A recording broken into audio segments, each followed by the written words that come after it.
नमस्कार, बहुत स्वागत है आप सभी का स्वराज एक्सप्रेस में। आपके साथ मैं हूं संयम जैन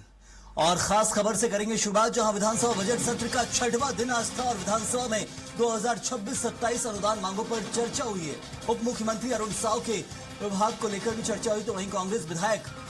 द्वारकाधीश यादव बोले जनता से जुड़े हुए विभाग हैं, वित्त विभाग और नगरीय प्रशासन के बीच ठीक नहीं चल रहा है, तो दो विभागों के बीच जो तालमेल की कमी है वो मुद्दा उठा है। अनुदान मांगों पर चर्चा के बीच जहां पक्ष और विपक्ष में नोकझोंक देखने को मिली, तो वहीं बीजेपी विधायक अजय चंद्राकर ने कहा कि कांग्रेस ने पिछले 5 सालों में क्या किया है, ये सवाल पूछा गया। और कांग्रेस विधायक उमेश पटेल ने कहा 2 साल हो गया है, पर्दा उठ गया है, आप पर्दे के पीछे नहीं छुप सकते हैं। तो चलिए, विधानसभा के अंदर गर्मा गर्मी तो देखने मिली है, लेकिन कैसा और माहौल रहा, क्या कुछ सवाल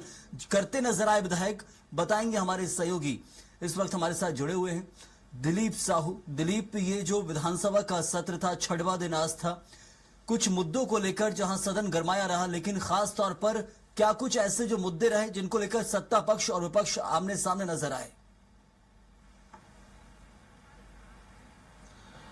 जी बिल्कुल, संयम बता दें कि आज विधानसभा में सदन के अंदर प्रश्नकाल के दौरान कई मुद्दे ऐसे आए जिसमें काफी हंगामा देखने को मिला, और खास करके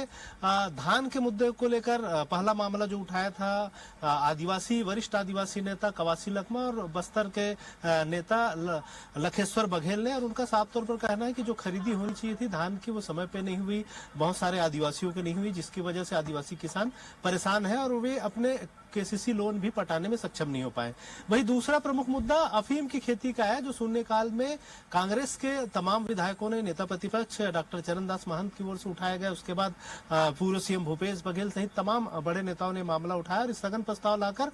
सदन में चर्चा कराने की मांग की। हालांकि इस बीच सत्ता पक्ष और विपक्ष के बीच काफी नोकझोंक भी देखने को मिला। गृह मंत्री विजय शर्मा ने अपने वक्तव्य के दौरान जब एक्सप्लेन करने का प्रयास किया कि तमाम मुद्दे जो हुआ है उसके पीछे क्या रीजन है और किस तरह से चीजें हैं, तो सीधे तौर पे पूर्व सीएम भूपेश बघेल ने उन्हें टोका। उनका कहना था कि वक्तव्य केवल पढ़ी जाती है, जो बातें रखी जाती है उन्हें एक्सप्लेन नहीं किया जाता, या तो फिर स्थगन प्रस्ताव है उसे ग्राह्य करके चर्चा करा लेना चाहिए सदन में, और कहने को बहुत कुछ है। और उनका सीधे तौर पे आरोप था कि सरकार और सत्ता के संरक्षण में अफीम की खेती की जा रही है, और उनके जो आरोपी है उन्हें भी बचाया जा रहा है। बीजेपी नेता है विनायक ताम्रकार, उन्हें तीसरे नंबर का आरोपी बनाया गया, जबकि वही मालिक है उस खेत का, उन्हीं के खेत में पूरी खेती हो रही, तो उन्हें पहला नंबर का आरोपी बनाया जाना चाहिए था, लेकिन तीसरे नंबर का बनाया गया। दिलीप, ये जो मामला था, क्या सदन में इसको लेकर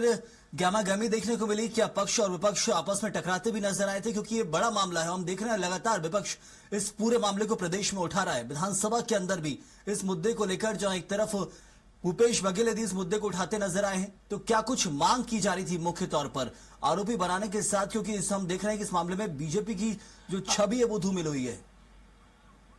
जी बिल्कुल संयम, मुख्य रूप से विपक्ष की मांग थी कि ये पूरे मामले को विधानसभा की समिति के माध्यम से, विधायक दल की समिति के माध्यम से जांच कराई जानी चाहिए स्पेशल, या फिर जरूरत पड़ने पे सीबीआई जांच की सिफारिश करने की बात कांग्रेस की ओर को कही गई। और कांग्रेस का कहना था क्योंकि ये केवल एक ही